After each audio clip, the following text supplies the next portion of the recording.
Good afternoon slash evening, depending on where you are in the country, where you are in the world. See, my country is the world now. All right, so I want to talk to you about going deeper into being able to identify when you are trapped, or at the very least, being influenced by your reptilian brainstem.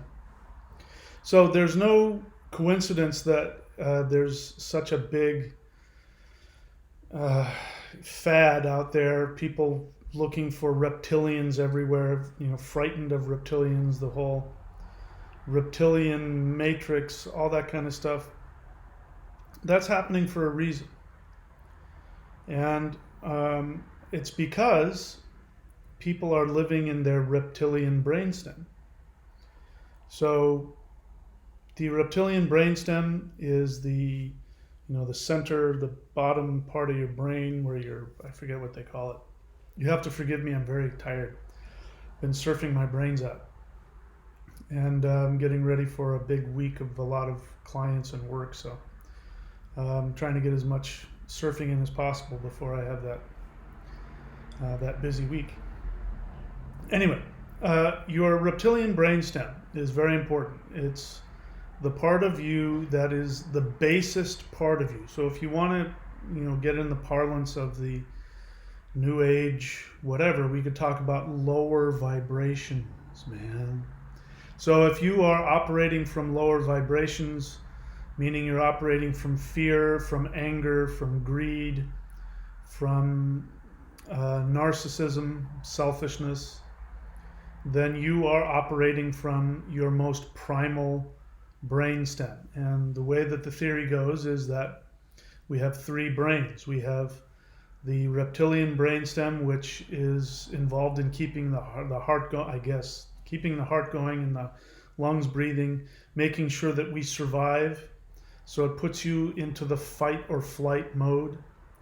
And there's actually fight or flight and tend or befriend.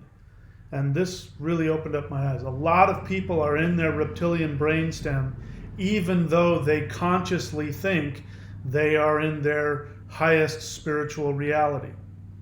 Because we have either fight or flight, which is people like me, that's where I go. My first instinct when I'm threatened is to get angry and to get defensive and to look to fight or run away. And so way back when we were cavemen and women, then if some rival cave people group were moving into our territory, we had two choices. We could either fight them and kill them and protect ourselves and our young ones, or we could befriend them. And so what would happen is the men would go out and they would throw sticks and stones and spears and all that, and the women would stay inside and they would take care of the children and the elderly, and they would hum and sing and say everything is going to be okay. They would tend. They were also ones that would go out and befriend. So they would go out and make connections with enemies and create bonds and send gifts and all that. That is befriend. Now that sounds very spiritual, and it is, I think, an ideal way to do things, but it's coming from a place of fear and wanting to protect yourself from violent threat. Now, why that's important is that we have a lot of people today who walk around with the love and light attitude, and everything is love and light, and I'm all about. And what's really happening is that they spend their whole lives in the befriend mode because they're afraid. So they seek people out, and this is where we get passive aggressive people who smile and say nice things while they are trying to manipulate you. They give you gifts in order to hopefully get something from you, but they're completely clueless to this. And of course, you have the obvious fight or flight people who are aggressive, people who are violent and controlling, and who seek to harm others. Now, I'm giving you this to understand that this is a far more prevalent mindset than we realize. And just because somebody isn't going out there beating people with sticks or begging and pleading for their life, it doesn't mean that they're not operating from their reptilian brainstem, most if not all the time. What you need to understand about that is that when you are in your reptilian brainstem, you are in survival mode, which means that your higher brain centers go dormant. In fact, oftentimes what will happen is people will not remember what they've said or what they've done. That's why when people drink a lot, they just go straight into their reptilian brainstem and they can't remember the next day what they did because their higher brain is just shut off. This is what happens when people regress, when people get frightened. And in relationships, your partner says or does something that stimulates you and regresses you into some childhood issue, even because they love you and you've never been loved before. You can regress into a state of tend or befriend or fight or flight. This happens a lot. A lot of times when people who haven't had true intimacy start to get close and they're with a partner that really cares for them, they will look for reasons to pick fights. And they'll become really irrational. You don't understand. I need my space, and all that kind of stuff. So anyway, we could get into that. But what I wanted to get to, okay, so I'm giving you the foundation here. And what I wanted to get to is that when it comes to creating your greatest fantasy, which I'm here to tell you you can choose to create your ultimate fantasy. And so if you are somebody who is constantly battling with poverty, battling with depression, illness, anxiety, fear, insecurity, dysfunctional love relationships, you are, in essence, by definition, you are in your reptilian brainstem because you have to survive. And so this is why people create poverty in their lives, the cycle of poverty or the cycle of dysfunction. They create that so that it will reflect where they are, which is in their lower brain, their fight or flight or their tend to befriend brain. So there's a formula. I'm going to share it with you again. What we are here to do, what we have been incarnated to achieve in this life, is our greatest joy. Your soul, which is what you are here to live from. Ideally, the whole idea of spirituality is to live from your soul. If you are living from your soul, then you are living your greatest joy, your greatest fantasy. And when you are doing that, then your whole brain is working. I mean, your lower brain is there for a reason. If you walk out into the street and a car's coming at you, you better learn how to run away from it. If you're out in the woods and a grizzly bear comes out from behind a tree, you better learn how to either shoot that bear or climb a tree or something. So your lower brainstem is there for a reason. We do need to procreate, all that stuff, but we also need to be able to use our frontal lobe and the rest of our brain to be able to think objectively and to see things from an empathetic, truly empathetic nature. So it's important that we do have that. I forgot what I was saying. We are here to experience our greatest joy. And as we go after our greatest joy, every single human being will continuously throughout their life face the challenge of, should I do what my soul wants, or should I do what other people, society, God, even in my mind, what I think a good person should do? You are going to have to continuously pick, and you may karmically have to make a decision which will separate you from your parents, from your spouse, from your family, from friends. You will have to continuously make decisions that will threaten that. And you have to be willing to lose everything in order to gain your greatest happiness. That's why my ancestors believed that those who died in battle went to Valhalla. It was a metaphor. Those who were willing to die for their greatest joy achieved success. That's all that means. It also means that if you die physically after having been willing to sacrifice your life for your greatest happiness, you will achieve moksha, you will achieve liberation, you will achieve enlightenment, whatever word you want to use. They use the word Valhalla because that was their culture. But it means the same thing.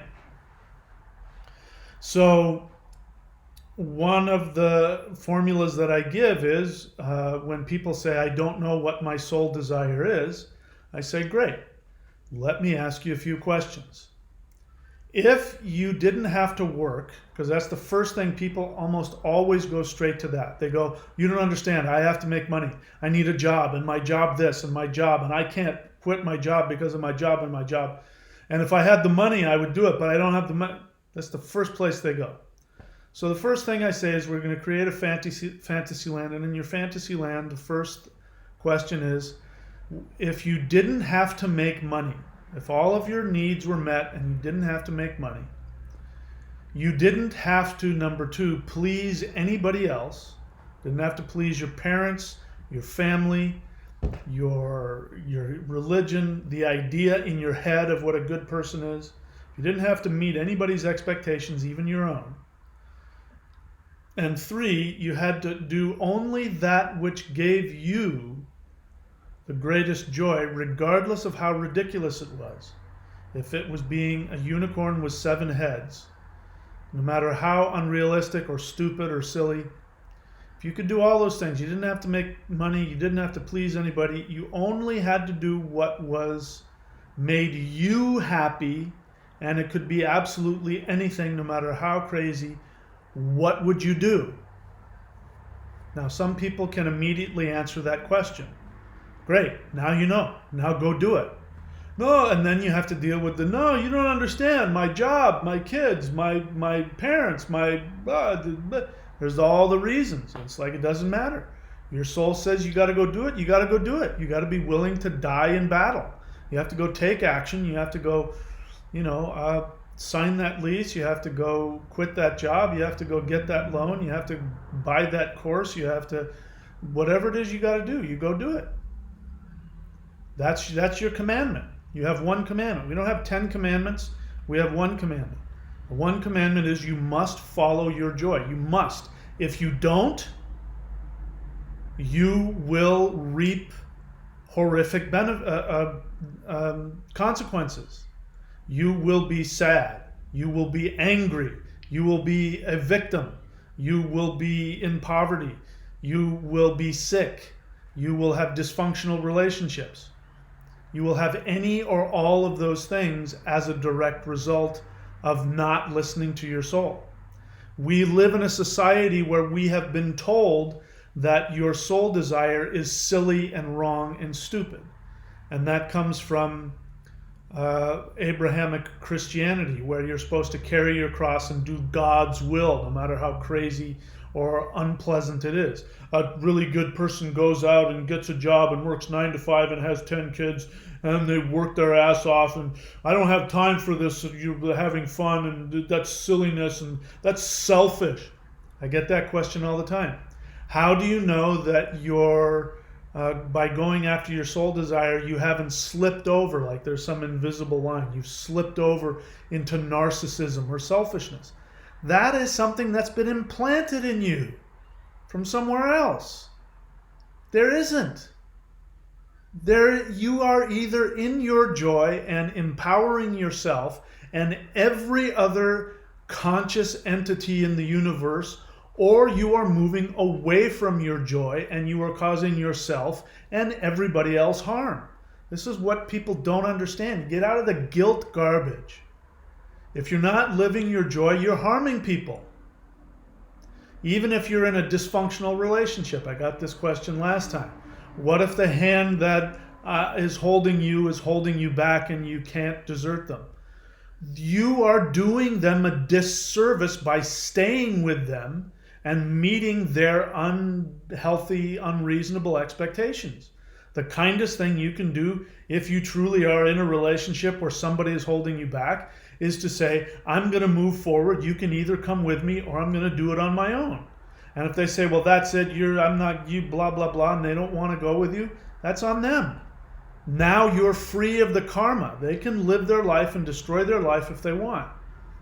That's not on you anymore. But if you're doing it to please them or to save them, you are doing them damage. You are harming them. And this is a very frightening thing, because it means that you have to be alone in your own integrity. And that's a very frightening place, because then you have to give up potentially other people's love and approval. And that's very frightening and painful. So I want to address now another thing that people say. Another thing that people say is, when I ask them, what is it that you want? They'll say oftentimes, you know what? I just want to be a parent to my kids. And I don't often say things afterwards, because what that means is that person is deep in their reptilian brainstem. And that's the first level of coming out. The first level of coming out is wanting to bond with their children. Now I say to them, well, that's a given. And they say, no, it's not. You don't understand my job. And then they go through the whole laundry list of all the things that are keeping them from their kids. And I said, no, that's not what I mean. What I mean is that when you are following your joy, the universe will provide you with the time and the resources to be a parent to your child. You won't have to make a choice between following your passion and parenting your kids. Because if you have kids, it means that you had a karmic bond with those souls. And you have a karmic bond to raise them and take care of them. So the universe is not going to besmirch that. It's not going to get in the way of you having that. But when the first thing somebody says is, I just want to be a parent to my kids, I don't say a lot, because they're starting to wake up. And when they can do that, when I can give them the freedom to say, you can do that, you can focus on that. And if you commit to that and do whatever you have to do to spend enough time with your kids to take care of them and to love them, the universe will provide you with resources. Because if I start to say to them, you have to go after your joy, lots of times they will get overwhelmed by that. All of the guilt and everything, and they feel like they have to make a choice between their kids and their joy. And you don't. You take your kids with you on your path of your joy. That's your job as a parent, to take them with you. Now, it's easy for me to say, because I don't have kids, and I've chosen not to have kids for this very reason. I'm too selfish. And I don't mean that in a bad way. I'm too selfish, and I like living for myself. I love it. I'm much better able to teach and help others when I am able to just do whatever the hell I want, whenever the hell I want to do it. Because it gives me all the time in the world to think and to meditate. It's also my karmic path. I did the whole kid raising thing in past lives. I've mastered it, at least for the time being, and I don't need to do that now. And I can see that in my chart. If you want, I can show you where it is. So I again want to, so that's one thing I did want to address. We can put that aside now, but it's in this same category. That what I want you to understand is that by living for anything other than yourself, you are stuck in your lower brainstem. There is nothing noble about sacrificing your life for being something whatever. There's only one thing the universe cares about.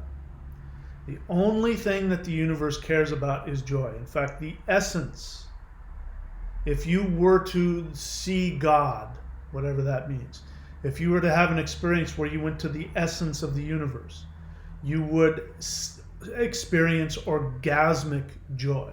That is the essence of the universe. And so if you're living a spiritual life, that's what you seek. Now bear in mind, listen to what I'm saying. I am not saying that if you live a spiritual life, you will be in orgasmic bliss all the time. I'm not saying that. Because the other half of that, the first commandment is we have to first know what our joy is. And we naturally do. We all naturally know what our joy is. If we don't know what our joy is, it means that we have been imprinted by parents, by society, with garbage, and we're confused, and we're in conflict.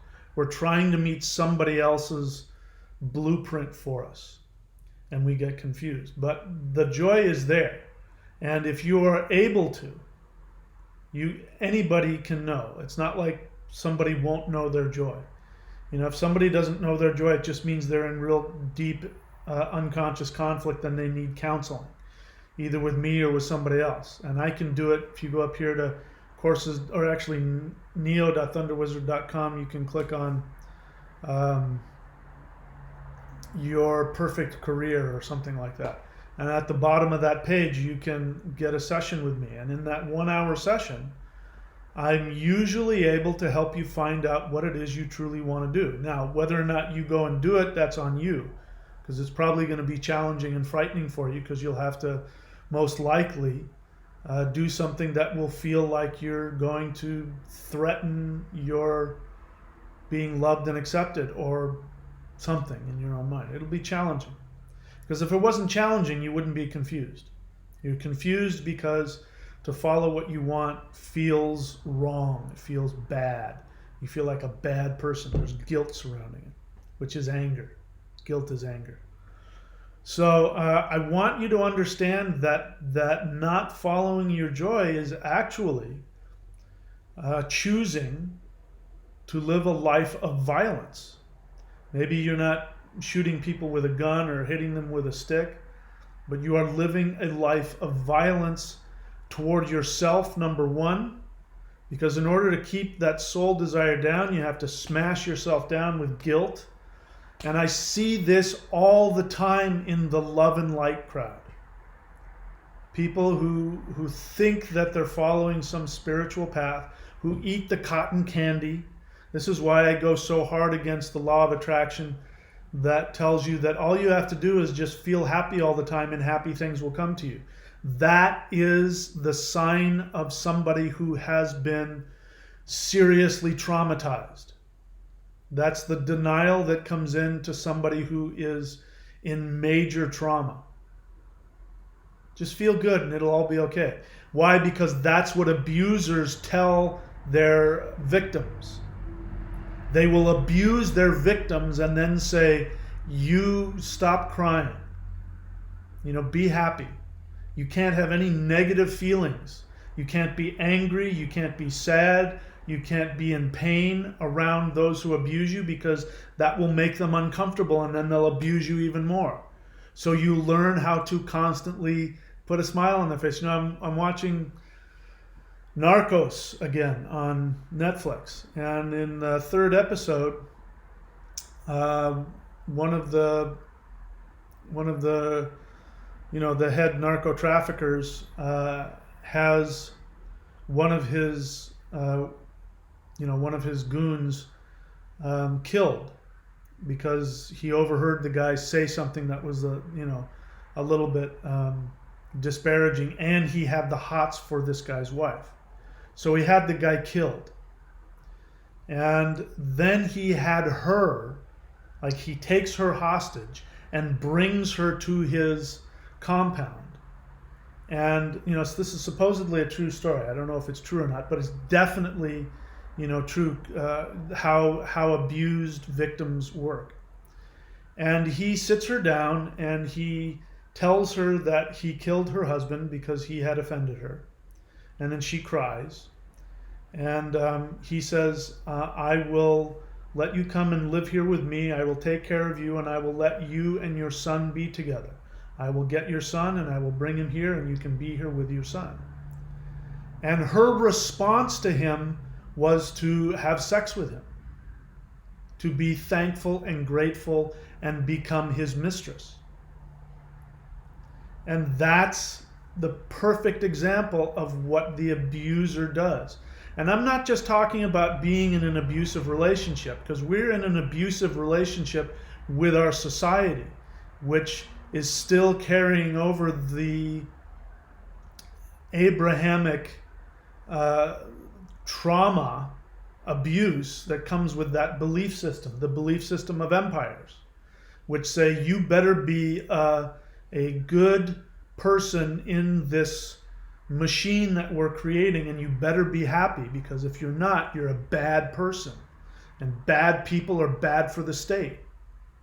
That's communism, right? That's just the ultimate of communism. But it's no different in capitalism. The only difference between communism and fascism is that one is capitalism and one is communism, but it's still the same thing. You've got a central figure, you've got somebody who's in control of it all, and you better not step out of line.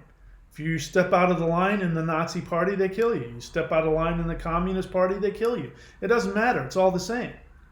The only thing that keeps these two things from destroying us is the idea of democracy, which we have never come close to perfecting. But the idea of democracy is what keeps fascism and communism at bay. It's the centrist path. Anyway, I don't want to get into politics, but the point is that if you are in struggle with what your soul desire is, you are operating from your baser instincts. You can't operate from your higher mind.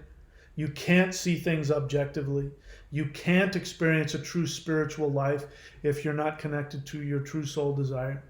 And if you are acting against your soul, you are acting in violence toward yourself and towards others.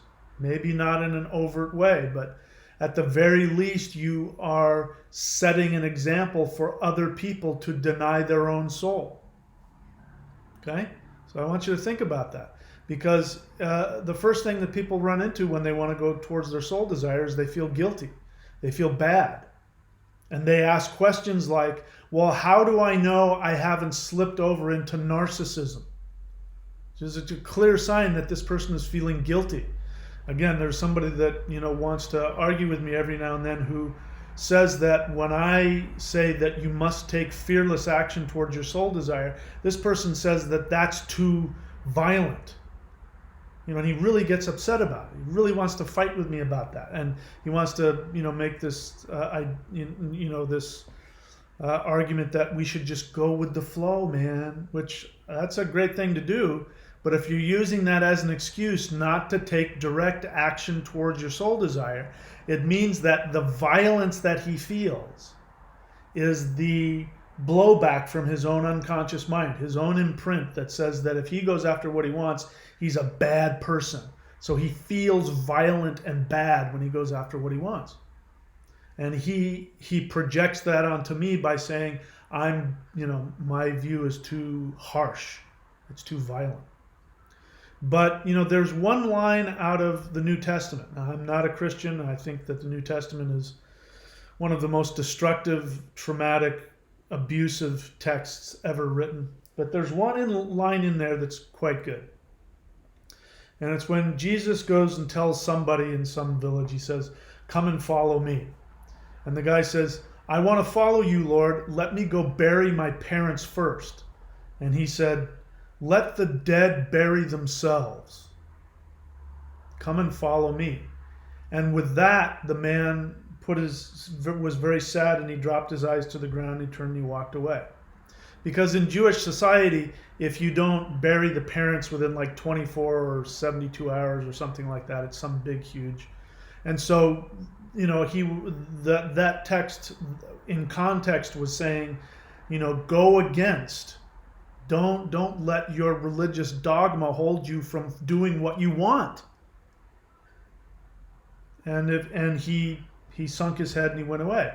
And it sounds harsh. As a Christian, it always sounds very harsh. But that is a very good idea. You have to be willing to feel as though you are killing your parents, your God, your society, because that's how it will feel.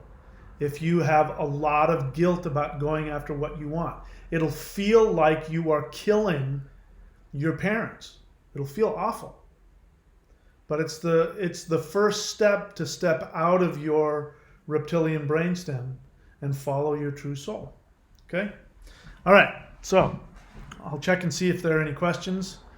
And if not, then I will sell you stuff. That's how it works. If you're new to the channel, please ask a question. This is a question and answer. I'm not interested in your opinions, as deep and wonderful as they are. If you want to ask me a question, you write the word question and then write a well thought out question, and I'll do my best to answer you. And if not, I will try and sell you stuff. All right. By the way, first thing you need to do is subscribe and hit the bell button so you can watch more of my videos. Let's take a look and see if we have any questions. It doesn't look like it. I don't see anything. All right, so Mr. Huge Goob, welcome to the channel. Please write the word question, because if there's a lot of people on and I don't see the word question, I will scroll past you. So what is this? How about Tesla making Skynet with 5G World Wide Web being... How about it? What is your question? First off, does that have anything to do with what I'm talking about? I would say it doesn't. So if you really want to get the most out of this, ask a question based on what I teach or what I'm talking about. That you haven't even been able to say in a legible way what your question is. I don't think it's a question. I think you just want to throw out some conspiracy thing and sound cool. But that has nothing to do with what we're talking about, and I don't understand it, so I can't answer that. And the common Nephil says I need to read the Kabbalah. Yeah, right. All right, so you're not asking questions, so I'm going to sell you stuff. So going up here too, if you want to see all of my books and all of my videos and all of my teachings, you go to courses.thunderwizard.com. These links are here for a reason. If you're just coming on and watching me blab for 3 hours, you are getting the top 0.5% of what I teach. You're getting almost nothing out of what I teach. I have books, videos, also the videos on this free YouTube channel. Go on there and learn to search within the channel. You can put any search term you want, as long as you know how to search within a channel, and you can see all the stuff that I teach. I've got, I think, over 500 videos now, and who knows, thousands of hours of free teachings, meditations, and all that kind of other stuff. What I suggest, if you really want to understand what I'm talking about, go up here to neo.thunderwizard.com. Again, it amazes me the amount of people who come and watch my videos. Whenever they see me, they come and watch my videos. They think I'm great, but they don't actually put the time and effort in to do the work and to follow the teachings. So at neo.thunderwizard.com, there are 4 things that you need to get the basics out of this teaching and out of your life. In my experience, these are the 4 things that have given me the ability to have the mastery of my life that I have. First one is, we're talking about that now. You have to know what your destination is. You have to know what your soul desire is. If you don't know what your soul desire, you will be miserable and lonely and confused and feel like a victim, guaranteed. So you got to know what that is. You got to have what I call the map, your destination. Second thing you need is you need to have the vehicle. The vehicle is life force energy. The universe is made up of a web of conscious life force energy. You can call it the matrix. You can call it the web of weird. That's what my ancestors called it. You can call it Maya. The Vedics called it the Maya or illusion. Those are all correct. But it is a web of life force energy that responds to your actions, to your soul desire. The key to getting the universe to respond to you positively is to know what your soul desire is and be able to take action. You need energy to take action. You need to be able to connect directly to the power of the universe and feel it, so that you will feel empowered to take action and make choices you normally would be too afraid to make. So for that, you need power. That is step 2. We'll talk about that more. Step 3, you need to understand that the law of attraction is completely false when it tells you that the universe responds to the vibrations of your thoughts, feelings, and intentions. And that if you have happy thoughts, feelings, and intentions, happy things will come to you. That is completely false. The universe is a web of life force energy. It is like a program. It is like a matrix. And it responds just like a computer does or software to commands. When you put commands into a computer, things happen. It will respond to the commands that you give it. But it is programmed to only respond positively when you take fearless action towards your joy. When you do that, it responds positively with money, with health, with happiness. But it has nothing to do with how you feel. Again, we talked about that earlier. That's what people who have been traumatized are told to do. They're told to be happy all the time. That's false. So that is the 5 rules to master the matrix. It's the most important thing you need to know about how to get the universe to respond positively to you. You don't even have to go to therapy and get healthy. You just need to know how to act and how to get the universe to respond. How to create a good relationship with the universe. The 4th one is we need to do this together. None of us can make this journey alone. We need people who go with us. You need a teacher. If you don't want to work with me directly, I recommend that you go and you subscribe to the Manifestation Mastery course. And I will start doing live Q&As just for that, because the internet is much better here in Australia than it was in California. Much better. So we will start doing that coming soon. So that's courses.thunderwizard.com. Okay? All right. If there are any questions, I'll ask them. If not, we'll talk about number 2 in that series. All right. So here we go. James Colliday question. On that last note of killing parents, quote unquote, expectations to society, could you discuss how to apply that towards one's expectations of self and tracing the roots of that desire? All right, so again, try and write questions that are clear so I can understand them. I have to, when you put a bunch of things in there, you're in your head and it's hard for me to find out what you're talking about. But what you're asking me to do is to go more into depth about the feeling that when you go after your joy, what I say is that if you have a lot of negative programming, you will immediately feel guilty and you will feel like you're killing God. You're killing your parents. Your parents are the first gods that you worship. When you are an infant up through, for some people their whole life, but definitely up through your life as a toddler, you need to survive. And your parents give you that ability to survive. And so you worship them for that, which means that even at 6 days old, infants start to experiment on how to get mommy and daddy to respond well to them. Now, if mommy and daddy are broken, if they are traumatized, then you start to pick up energetically, in order to make mommy and daddy happy, I have to be dysfunctional in these ways. And so you learn, mommy and daddy are afraid of success, you learn to be afraid of success. If mommy and daddy are belligerent and cannot tolerate your negative feelings, you learn to stuff your negative feelings. So these come out later in what it means to be a good person. And so you are taught a good person, whatever it is in your culture or your society or your family. In my family, in order to be a good son, I had to be mediocre. I had to be smart. I had to be good in school. I had to be intelligent.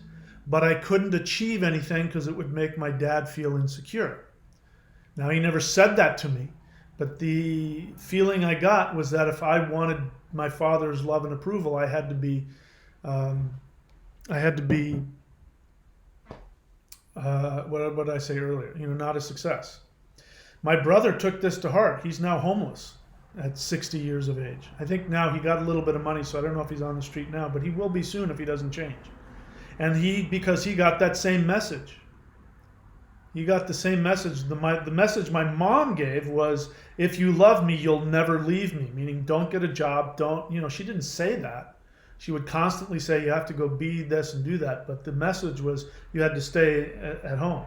I'm lucky my brother was so brutal to me, because if he hadn't, I probably would have stayed home. But he made it so intolerable that I left. So I'm really grateful to him for that. So these are just, everybody has their own programming about what they think a good person is. In some ways it's real overt, in some ways it's really subtle and unconscious, but it's still there. When you go after your soul desire, bear in mind that everybody's karmic lesson will on some level be making the continuous choice between what their soul wants and what society, God, parents, friends, family, spouse wants. And they will have to make that choice. And if you choose to go after your soul desire, then you will run into the feeling that you are abandoning God. You're killing your parents. You're being a bad person. You're being selfish. You're being narcissistic. And you will create reasons for it. Well, my job, I can't just leave my job. Well, my kids, they deserve this, and I can't quit my job for my kids. My wife doesn't want me to blah, blah, blah. My parents this, my culture this, my religion that. The excuses will start flying about why you can't do what you want or invest in what you want. And it will feel like you're killing your parents, or you're a bad person that deserves to be locked up in prison or something. And sometimes people don't know, because it's on an unconscious level. They just start to panic. They start to get what they want. I've heard this many times. I've done exactly what you've told me, Mike, and I'm starting to get everything I want, and I'm freaking out. So that means on the unconscious level, all of those rules are getting broken. Consciously, you don't understand it, except you just feel like you're freaking out. I'm having my own experience of that in my, my present life adventure that I'm on, but I won't talk about that right now. All right, James Colliday continues. See, it's good to have short questions because I babble for a long time. The difference between imposition of what you think you should do out of duty and honor and one's orlog. It's real simple. First off, you got to change what you think your duty is. You have one duty: to your soul. And anybody in your life who doesn't reflect back to you, you need to follow your soul. Anybody who doesn't do that is working against you. They're working as the enemy. I'm not saying you have to leave them. Sometimes, you can say to them, I love you, but I'm going to do what I want. And other times you have to say, I'm sorry, I have to go do what I need to do. And they will leave you because they can't tolerate it. Because it goes against, they start to feel their own unconscious issues about following their soul desire. It'll make them uncomfortable. So when you go after your soul desire, there's a good chance you may lose people in your life. They will leave you. And it will be very sad. And you won't understand it, and you will be very hurt. But that's the karmic lesson. If you fail that lesson, guess what? Your soul will want to come back and relive it. So a lot of old karmic relationships are you reliving old situations that you didn't get past. If in a past life you had a spouse that held you back and you chose to deny your soul desire, and you ended up dying of COPD or emphysema or alcoholism or cancer or something because you wanted to stay and make your spouse happy, this time around, guess what? That same spouse will show up. You guys will have a soul contract to be together. The same issues will come up, and you will have to make the choice again. And each time that you choose against your soul, the karmic repercussion is worse, because you're trying to teach yourself a lesson. You're trying to make things so unbearable that you wake up and you go, damn it, enough. I'm going to go make myself happy. Okay, so the difference between what you think you should do out of duty and honor, you're not helping anybody. There's no duty, there is no honor in denying your soul.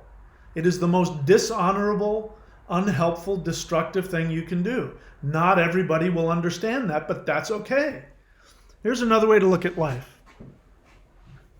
You are here to lead an example for the souls that are around you. I'll give you an example in my life. My dad died of alcoholism, drank himself to death, died of bladder cancer. And he was very uncomfortable when I chose to become alcohol-free and drug-free when I was 18 years old. I made that choice that I was going to cease all of those things, and that made him very uncomfortable. And it made him uncomfortable because he drank himself to sleep every night. So my choosing to live without mind-altering chemicals made him really uncomfortable, and he would give me a hard time about it. And when he died, the last 6 months, I would go over to the house, his house, and I would sit with him because he was my dad, and we both knew he didn't have long to live. And we spent a half an hour in silence. To his credit, we both wanted to try and beat, but we had nothing to say to each other. We would just sit there for a half an hour, and not say anything. Now, he saw for decades the decisions that I made to live the way that I did. And I could have decided to sit down with him and drink with him so that he and I could bond and be buddies. I could have decided to do that, to get his approval and his love. But that wasn't what my soul wanted in this life.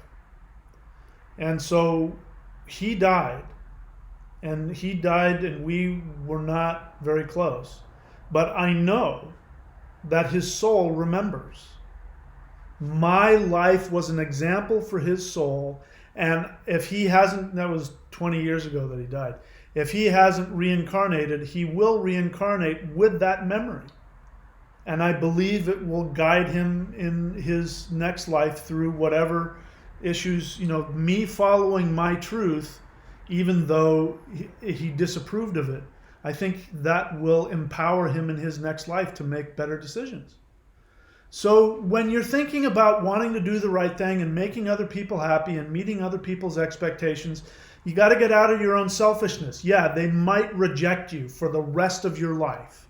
They might reject you and hate you forever in this life. And so what? If you, out of love, follow your truth and say you can live however you want, because I never told my dad how to live. If he wanted to drink himself to death, that was his business. And I gave him, do whatever you want. I support whatever you want to do. I didn't say that, but that was the thought process. What other people do is none of your business. You're not here to tell them what to do. You show them by example what it is to follow your soul desire. And they will, if they don't listen to it in this lifetime, that will plant a seed for the next lifetime. You are helping them and their soul reach enlightenment. So you got to get out of yourself.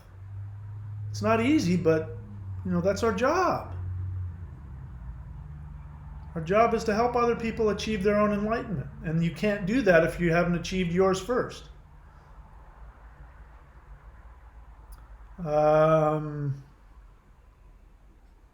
Amy Luann, please write the word question so I know you're asking a question. I just realized recently how weak my boundaries are. It's hard for me to say no to people. She even puts no in quotation marks. It's such a hot topic. She can't just write say no. She'd say no. It's hard for me to say no to people because of my fear of people getting mad at me. Is this due to my upbringing? What causes this? Well, I think I already explained that. This is what therapy is for and counseling is for, and sometimes it helps. You can go, oh yeah, my dad did this to me and now I remember and that's why. But that knowledge will not make it any easier. Many times. So all you need to know is, what is your soul desire? What gives you joy? Go and do it. Because then all of the stuff will come up and you will find out really quick what your issues are.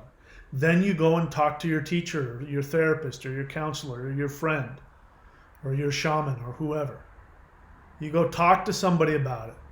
But the action is more important than understanding the feeling.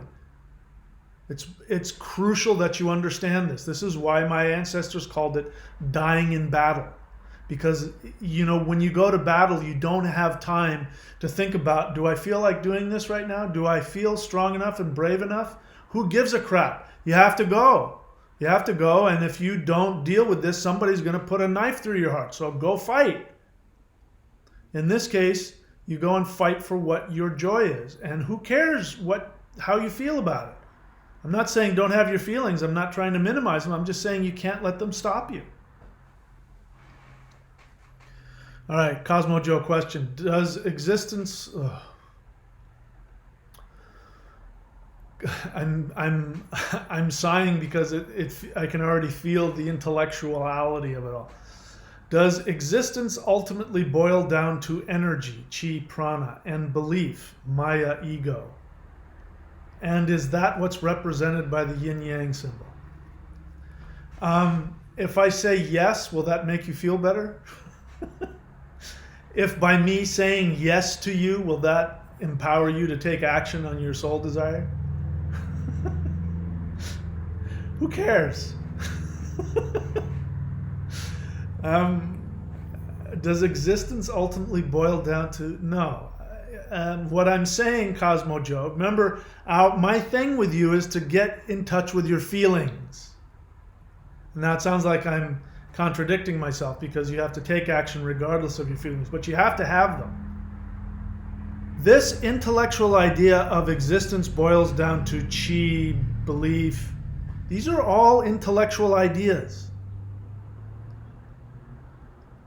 For you, remember that one of the most powerful experiences you had when you started doing one of my meditations, go up here, courses.thunderwizard.com to see Celestial Qigong. When you started doing one of my meditations, you started to feel like you were going into emptiness and it frightened you. And you wanted me to tell you what that was. And I kept saying, who cares what it is? Follow that feeling. You need to feel that. Feel that vulnerability. Get out of your head. Same thing here, man. It doesn't matter. If I tell you that the universe boils down to energy, how does that help you take action on your soul desire? If I tell you that belief is intellectual, by the way, so of course the universe doesn't boil down to an intellectual idea. The intellect is the computer interface between your soul and three-dimensional reality. It is a computer program.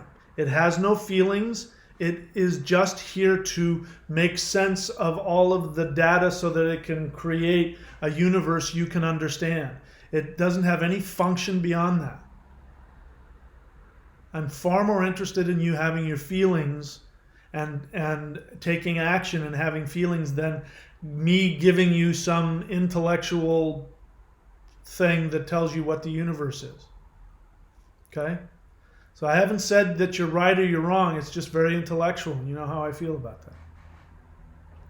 Okay, I don't see any more questions. So you know what happens when there aren't any questions. I'm going to sell you something.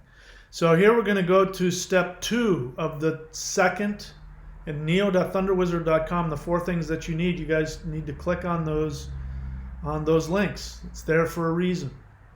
And the second thing of neo.thunderwizard.com is connecting to life force energy so you can have the power to make decisions and take actions on your soul desire.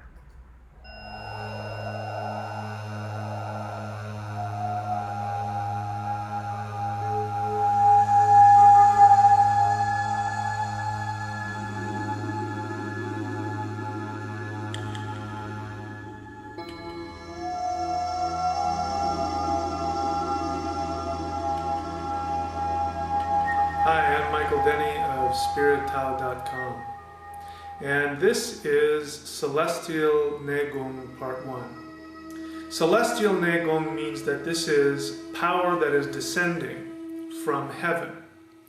And the idea is that we are all microcosms of the entire universe.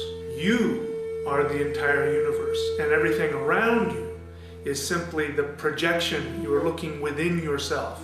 So when you look up into the stars at night, you're actually looking deep within your own body.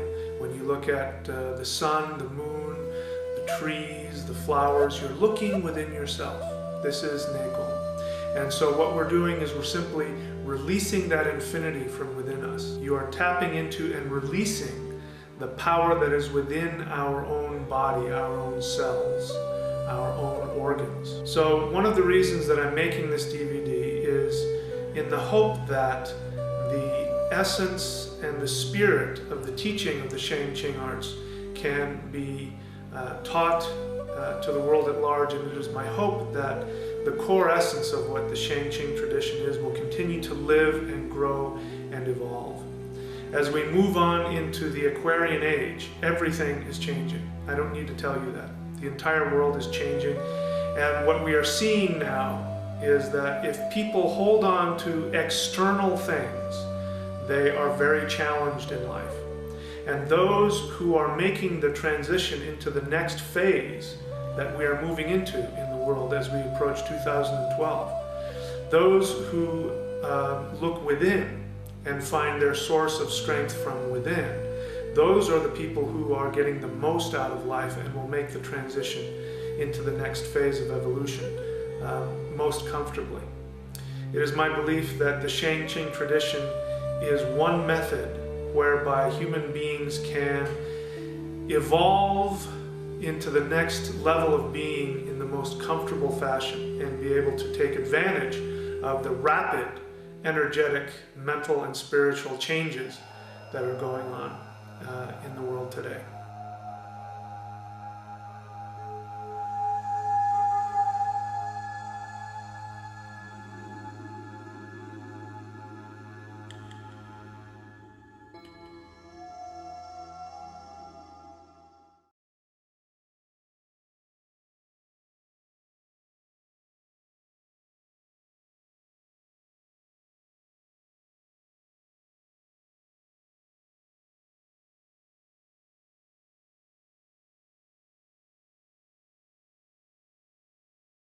To turn my, there we go. All right, now I'm talking again.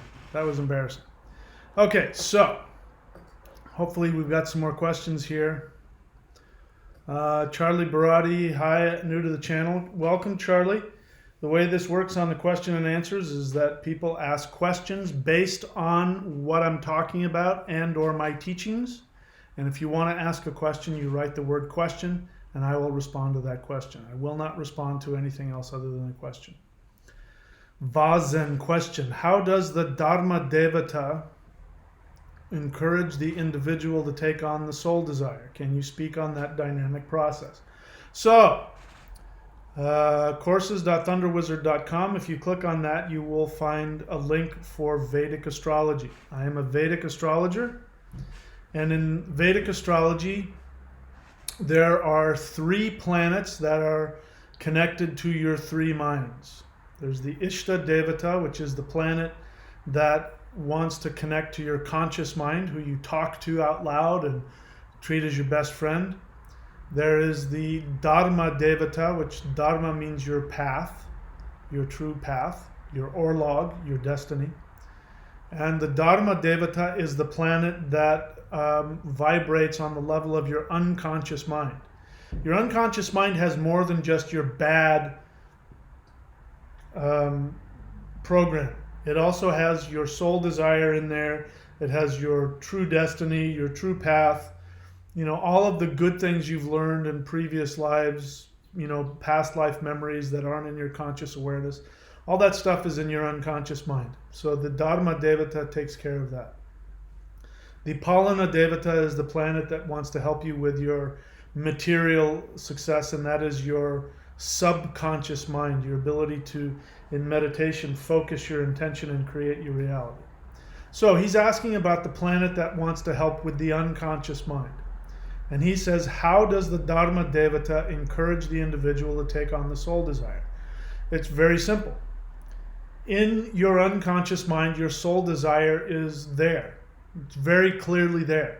When you are conscious and all 3 of your minds are working, the soul desire pops right up into your conscious awareness. When you are in conflict with yourself and you're in denial and you've pushed down your awareness of your unconscious mind, then you're completely clueless and you're confused and you don't know. Most of us are dealing with some kind of confusion about something in our unconscious mind all the time, so I'm not judging it. When you chant the mantra, when I give an astrological reading, I give a reading that based on your specific chart, I will see which planet needs to work with your unconscious mind. I can then see, based on where your moon is, which deity for that planet.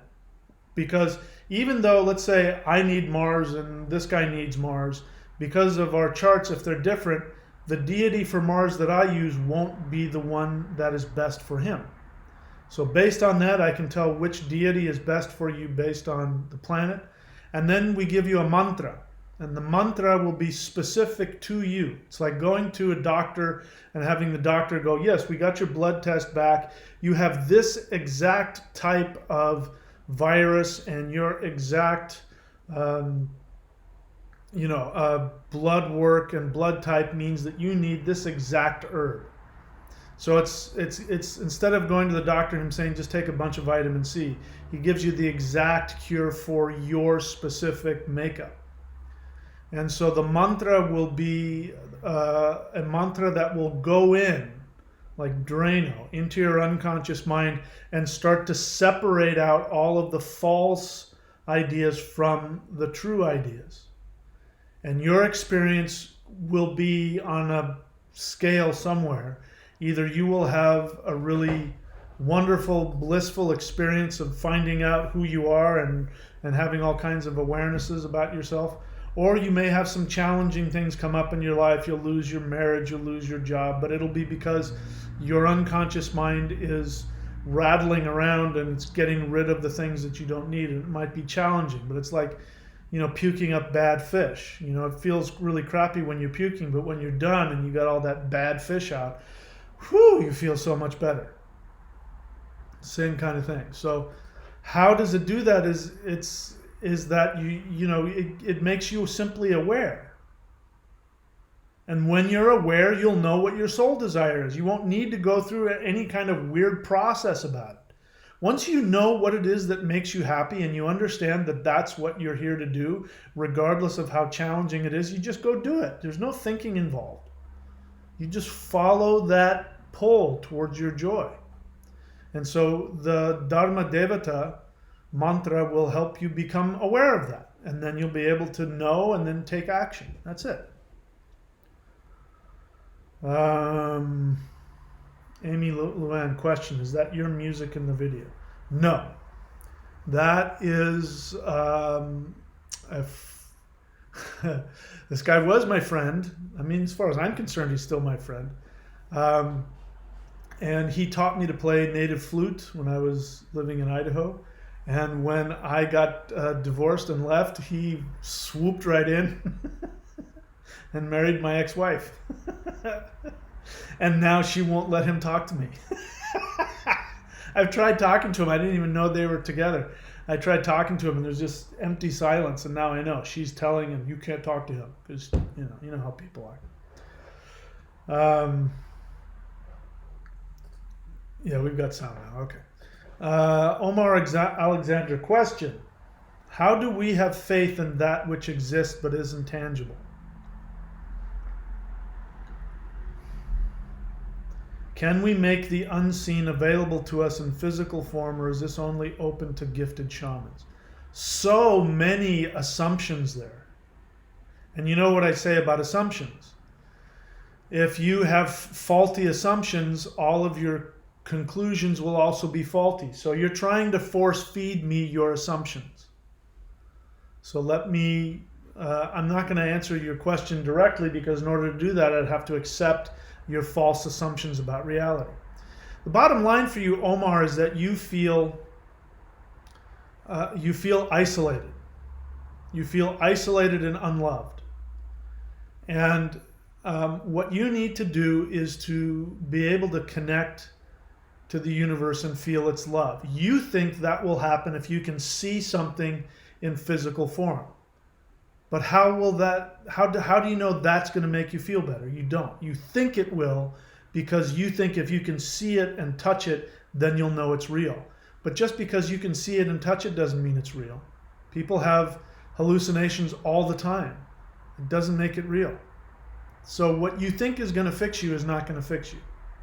What I can tell you is the Celestial Qigong, go up here to neo.thunderwizard.com or to courses.thunderwizard.com and click on Celestial Qigong. If you do that practice, that is one way that you will physically connect to the energy and you will feel the life force of the universe. If that's what you want, that's what you should do. I recommend that. That's why I teach that, because it's a very powerful way to get out of your head. You're isolated and you're stuck in your head. So you need to do some kind of, whether it's yoga or qigong or tai chi, something that will connect you viscerally, physically to the universe so that you can feel that energy. And then you'll know. You may still have doubts, but at least you'll have something. Okay, so that's my answer to your question. Charles Baradhi, question. Do you know any signs that my spiritual guides are trying to send me messages in my soul group? Do I know any signs? I just got through saying that people have hallucinations all the time, and it doesn't mean anything. So I'm sure that you are getting signs. Having said that, you can get signs all the time, but that is for children. That's for 4-year-olds. Somebody needs to have a sign to know that their spiritual guides are there. I'm not trying to judge you. I'm just trying to let you know the level of your question. If somebody needs to have that, it means that they're operating from the level of a 4-year-old. Do you need a sign to know that gravity works? Do you need to be dropping things off of your balcony every 10 seconds? Do you need to be dropping glass and see it shatter so that you know that gravity works? No, you already know it works. So, you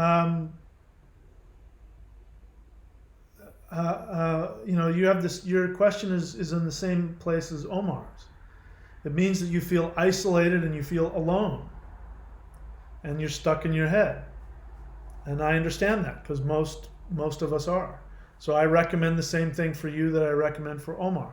Do the Celestial Qigong. Go up here and find the link to the Celestial Qigong and do that. And then you have a direct connection, and then you'll start to trust your intuition. You won't need signs because your guides are giving you information all the time through your crown chakra, through your aura. You literally have an antenna going from ear to ear, and that is receiving information from your higher self all the time. But if you're wrapped up in your fear and your insecurity, which many of us are, and needing signs, then you're setting yourself up to be deluded, to be lied to, and or you're missing the subtle messages that are constantly coming to you. Learn how to listen to your emotions and your feelings. That's why I tell people to stop smoking weed. Anybody listening to me, if you smoke weed, THC completely screws up and clouds your aura, and you can't hear anything from your guides.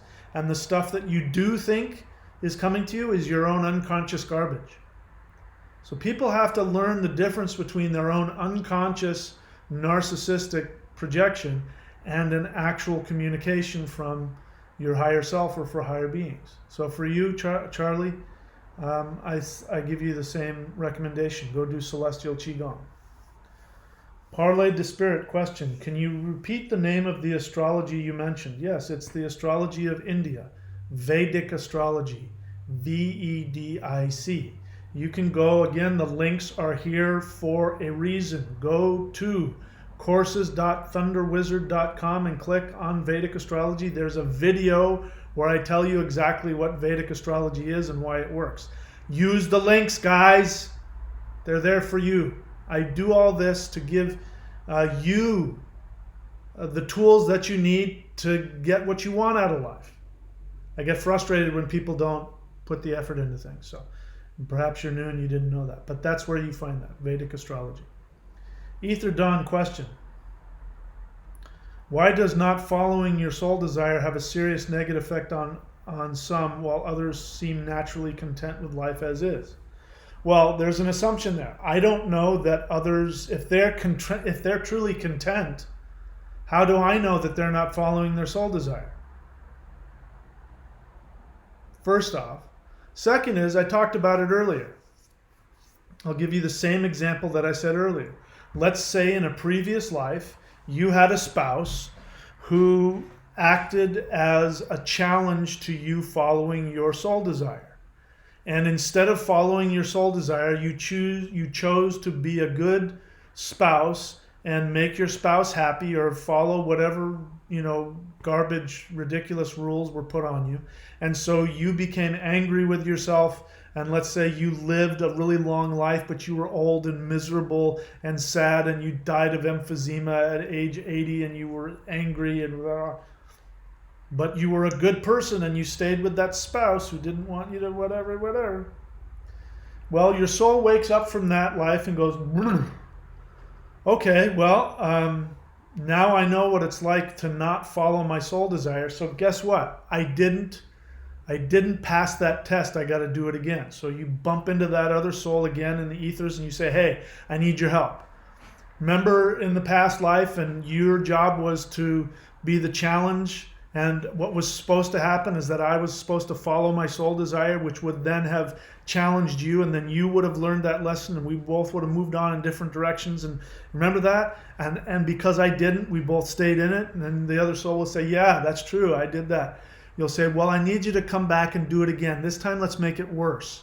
Let's make it more challenging so that it'll be so unbearable for me that I will have to take action on it. And the other soul says, yes, I'm going to be more of an asshole next time, just so that you can be sure. And then I need you to make sure you follow your soul desire, because I have to learn this lesson about being alone and following. And the souls shake hands and say, yeah, we're going to go do it this time. They come back and they reincarnate and they create the same scenario over again. And the same lesson applies, but the consequences are worse this time because the soul does not want to keep repeating the same thing over and over again. That's why. So you can make it easier on yourself. You don't want a negative future life? Follow your soul desire. I believe that people, if they come down their very first time and they live their soul desire 100%, they won't ever want to come back. So you don't want to be reincarnated? Stop complaining. Live your soul desire. Go through the challenge. Then you won't have to come back again. Vazen question. Was. Too much thinking there. Was Woden's soul desire to obtain knowledge, wisdom of the mysteries? Why are you asking me? Why don't you ask Woden? Am I his mouthpiece? If I am, somebody needs to let me know. Am I Woden? Am I your mouthpiece? He says yes. But let me see. I have no idea if I know the answer to your question now, but let's see what comes up. Was Woden's soul desire to obtain knowledge / wisdom of the mysteries? Or what do you think his soul desire was? Well, again, too much thinking. What does knowledge of the mysteries mean? Wisdom of the mysteries. What does that mean? How does that help somebody achieve their awareness? People get so wrapped up with their knowledge. Wisdom has one purpose: to help you achieve your greatest happiness. If it doesn't do that, it's just a bunch of intellectual garbage in your head. It's really clear. Woden's self-sacrifice was really intense. He said that he hung on the tree of knowledge, which is the spinal column. The spinal column, within the spinal column, has Kundalini, which is the human personality. He hung himself on his own personality, which means that he died to whatever idea he thought he was. So I don't think that his idea was, I want to learn the mysteries of the universe. I think his soul desire was, I want freedom. I want infinity. Infinity is what will give me happiness. My idea of who I am is what's keeping me trapped in this limited illusion, and I want out. I want to experience the whole universe. So he hung himself upside down on his own idea of who his identity was, and he died to it. I believe that he physically died. If he had a physical body, he physically died to it. And it was intense. And he said he hung on that for 9 nights and nobody gave him a drinking horn. It was miserable. It was torture. It was frightening. And then the runes, the mysteries, appeared to him, screaming. He reached out for them. Screaming, it says. What does that tell you? That doesn't tell you that, you know what, I want to learn the mysteries of the universe. I'm going to do this. And you know what I think? I think the universe is made up of, and I don't think it was any of that. The result of him dying to himself, he says, I sacrificed myself to myself, my little self to my big self. He says, I sacrificed myself to myself. The result of that was that he saw the mysteries. People have to learn how to read the lore. Get the hell out of your head. Read the lore. Woden's sole desire was to be one with the entire universe. That's what I believe. That's my answer to your question. Charlie Barati, question, any tips on increasing lifespan? Yes, follow your soul desire. Young Gelato, how do I die? I'm 12. You're 12 years old. I'm probably speaking things that are maybe more deep than you need to be thinking about. I'm not telling you to die. You're 12 years old. Go live your life. Go skateboard and play soccer and be a kid. Go have fun. Go play in the sun and the fresh air if you have fresh air, and go out and be physical. Get the hell off the internet. Stop watching YouTube. Get out there and experience your physical life. Okay? You're only 12. Go live your life. You know when I was 12 years old, what I was doing is I was doing just that.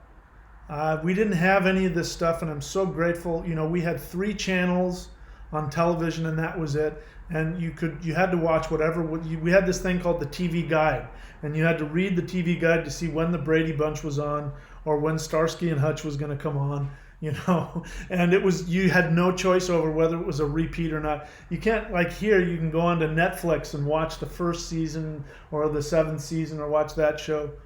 You know, young Gelato, get the hell off the internet. Go live your life. I was skateboarding, running around and surfing and jumping off cliffs and breaking bones, and, you know, don't do that. I'm just saying, I was out there enjoying my life as a little kid. Go be a little kid. Ghost in the Machine, question, what can Hugin and Moonin teach us about the reptilian brain? Hugin and Moonin. One is memory and the other is mind. So one is the intellect, and one is, if we want to talk about it, the conscious mind and the unconscious mind. And Odin says he lets them both loose, mind and memory. He sets them both loose to go over the world and bring back information to him. He says he worries about them, but of the two, the one he worries about the most is memory. Forgetting who we were, where we came from. What does that have to do about the reptilian brain? I don't think it does, really.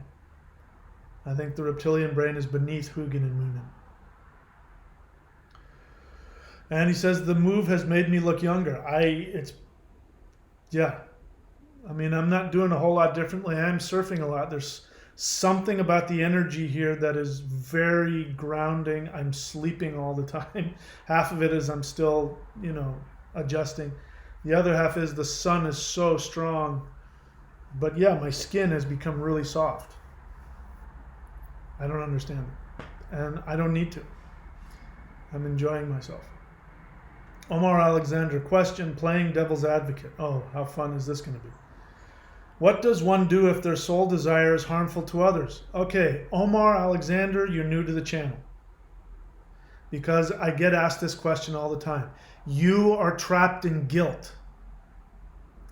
The only way somebody comes up with the question that you've asked is if you are trapped in guilt. It's not your fault. It's what we've all been programmed by our Abrahamic society. If you live anywhere in the Western world, whether you're Muslim or Jewish or Christian, anywhere in the Western world, or nowadays anywhere in the modern world, you have been imprinted with this negative Abrahamic garbage. How can your soul, your assumption is that somebody came into this world with a soul desire that is harmful for others. Does that make sense?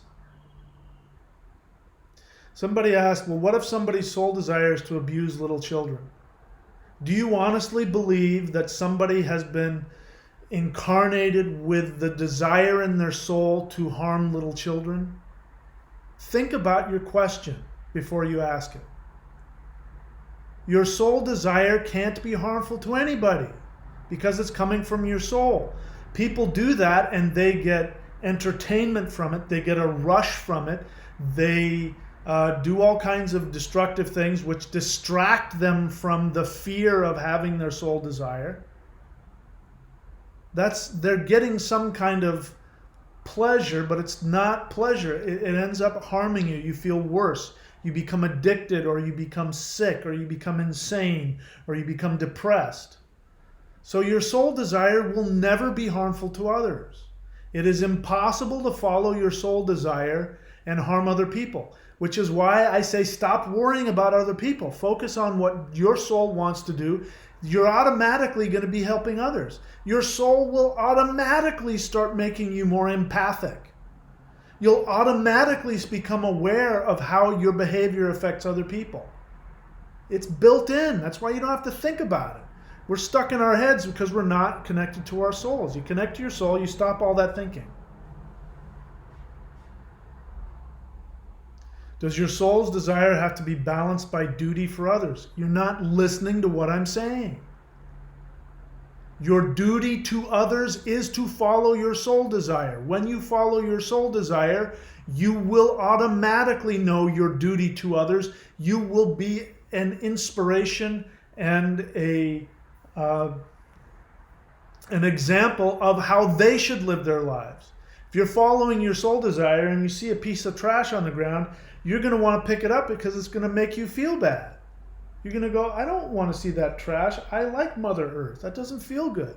I do it all the time, not because I'm being a good person, but because it hurts me to see it. I help people. I talk to people. I'm nice to people because it makes me feel good, not because I'm trying to be a good person. Being a good person is a waste of time. Being a good person is for somebody who doesn't know what the hell's going on. That's what the 10 Commandments are about. It's for little 4-year-olds that don't know that, stealing Johnny's pens is going to make him feel bad and that's a bad thing. No, you automatically know. I wouldn't want somebody to steal my pens. Why should I steal his? Grow up! Your questions are questions of little kids. Have the mindset of an adult. It's obvious. If you follow your soul, you will help everybody. Okay. All right, that's it. I don't see any more questions. So, I got a bunch of other things I got to do today. So I'm going to go do them. And I know it's 2 o'clock in the afternoon here, so I know it's 9 o'clock in Southern California. So anyway, I tried to get in here and get some things in. It's Monday afternoon here, and it's Sunday everywhere else. I got to get used to all that. Anyway, all right. So I'm having a blast, by the way. I am living. I woke up this morning and I walked out my front door and walked directly across the street, and directly across the street was this.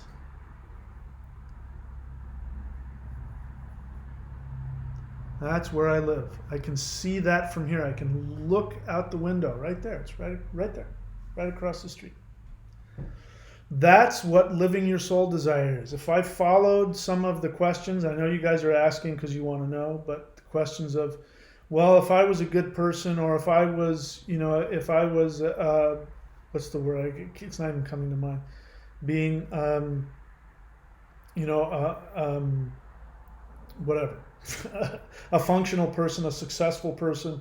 I wouldn't be spending all my time just surfing and being out in the sun and enjoying myself. I wouldn't waste my time just, you know, living in beach houses and sleeping all day and surfing and doing videos. Nope. This is the highest, this is the most noble thing that I can be doing. Today. Tomorrow it'll be something else, but today this is it. And if you make the decision and make it a life choice, the universe will provide you with everything you need to do everything you want. That's the way it works. That's my experience in it. All right, so, yep, I don't have any more questions here. So I'm going to call it an afternoon.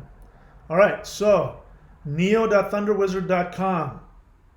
If you want me to stop being angry with you guys for not clicking on the links, I want to see a bunch of orders.